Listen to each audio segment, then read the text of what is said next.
اسلام آباد کی انسدادی دہشت گردی عدالت نے 9 مئی کو ریاستی اداروں کے خلاف ڈیجیٹل دہشت گردی کے مقدمے کا فیصلہ سنا دیا۔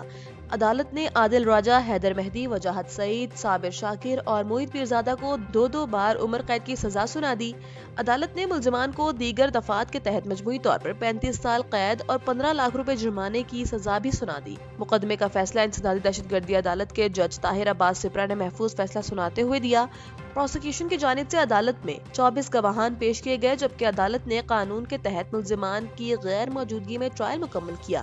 عدالت کے مطابق تھانہ اپارہ کے مقدمے میں صابر شاکر اور موہت پیرزادہ کو عمر قید، جبکہ تھانہ رمنا کے مقدمے میں حیدر مہدی اور وجاہت سعید کو سزائیں سنائی گئی۔ سپریم کورٹ نے قتل کے الزام میں عمر قید کاٹنے والے ملزم محمد صدیق کو مقدمے سے بری کرتے ہوئے فوری رہائی کا حکم دے دیا۔ عدالت عظمیٰ نے لاہور ہائی کورٹ میں راولپنڈی بینچ اور ٹرائل کورٹ کے فیصلوں کو شواہد کے غلط جائزے پر مبنی قرار دے کر کالعدم قرار دے دیا۔ سپریم کورٹ نے فیصلے میں کہا کہ استغاثہ کا مقدمہ شکوک و شبہات سے بھرا ہوا ہے، مبینہ عینی شاہدین کی موقع پر موجودگی مشکوک ہے، جبکہ گواہوں کے بیانات میں تضادات اور غیر فطری پہلو پائے جاتے ہیں۔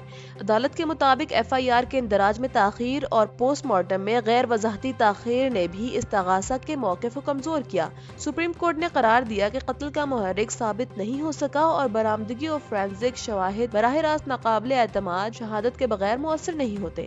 عدالت نے واضح کیا کہ شک کا فائدہ دینا ملزم کا قانونی حق ہے، کوئی رعایت نہیں۔ عدالت نے سزا بڑھانے کی درخواست بھی غیر مؤثر قرار دے کر خارج کر دی۔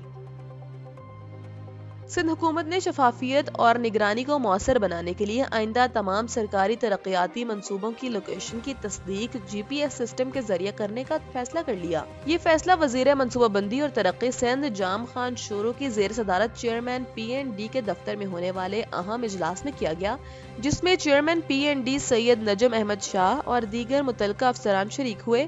اجلاس میں ترقیاتی اسکیموں کی نگرانی کے لیے ایک جدید کمپیوٹر سافٹ ویئر کے استعمال پر بریفنگ دی گئی۔ صوبائی وزیر کا کہنا تھا کہ نئے سافٹ ویئر کے استعمال سے منصوبوں کی مانیٹرنگ مزید بہتر، مؤثر اور شفاف ہو جائے گی۔ جام خان شورو نے کہا کہ پرانے طریقہ کار میں موجود ڈیٹا کی ممکنہ خامیوں کو دور کرنے کے لیے براہ راست فیلڈ ویریفیکیشن بھی کی جائے گی۔ انہوں نے تمام افسران کو ہدایت کی کہ نئے ترقیاتی منصوبوں کو عالمی ترقیاتی اہداف کے مطابق تربیت دیا جائے۔ وزیر اعلیٰ بلوچستان میر سرفراز بگٹی نے اعلان کیا کہ صوبے میں خواتین اور طالبات کے لیے پنک بس سروس کا باقاعدہ آغاز کر دیا گیا ہے۔ سماجی رابطے کی ویب سائٹ ایکس پر جاری بیان میں وزیر اعلیٰ نے کہا کہ پنک بس سروس کا مقصد خواتین اور طالبات کو محفوظ، باوقار اور آسان سفری سہولت فراہم کرنا ہے۔ انہوں نے واضح کیا کہ صوبائی حکومت کی ترجیح ہے کہ اس سروس کو مستقل بنیادوں پر جاری رکھا جائے۔ میر سرفراز بگٹی کے مطابق آئندہ مرحلے میں پنک بس سروس کا دائرہ دیگر اضلاع تک بڑھایا جائے گا، جس سے خواتین کو تعلیم، روزگار اور صحت کی سہولیات تک بہتر رسائی حاصل ہوگی۔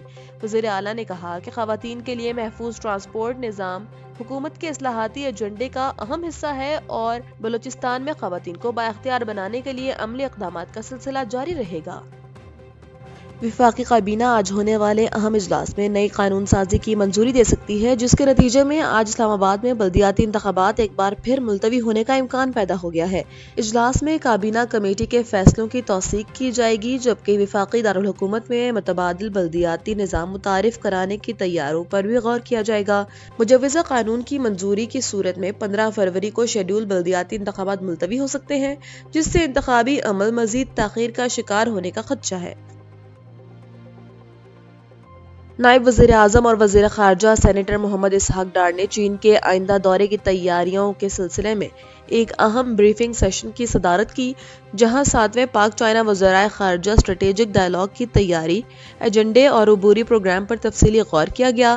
وفاقی سیکرٹری بیجنگ میں پاکستان کے سفیر اور وزارت خارجہ کے سینئر حکام نے بریفنگ دی۔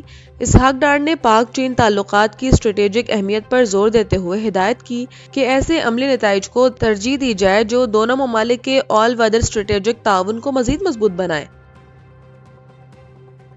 پاکستان نے بنگلہ دیش کی قومی ایئر لائن کو براہ راست پروازوں کی اجازت دے دی ہے، جس کے بعد ڈھاکہ سے کراچی کے لیے فضائی رابطہ بحال ہونے جا رہا ہے۔ ذرائع کے مطابق پاکستان سول ایوییشن اتھارٹی نے وفاقی حکومت کی منظوری کے بعد بنگلہ دیشی قومی ایئر لائن کو براہ راست پروازیں چلانے کی اجازت دی، جس کا باضابطہ نوٹیفیکیشن ڈی جی سی ای اے کی جانب سے جاری کیا گیا۔ ابتدائی طور پر یہ اجازت 30 مارچ 2026 تک دی گئی ہے اور ایئر لائن کو منظور شدہ روٹس پر پاکستان کی فضائی حدود استعمال کرنے کی اجازت ہوگی۔ سی اے اے ذرائع کا کہنا ہے کہ بنگلہ دیشی ایئر لائن کو طے شدہ فضائی راستوں پر بھی پرواز کرنا ہوگا، جبکہ ڈھاکہ سے روانگی سے قبل فلائٹ کی مکمل تفصیلات کراچی ایئرپورٹ انتظامیہ کو فراہم کرنا لازمی ہوں گی۔ ذرائع کے مطابق پاکستان اور بنگلہ دیش کے درمیان براہ راست پروازوں کا آغاز رواں ماہ متوقع ہے۔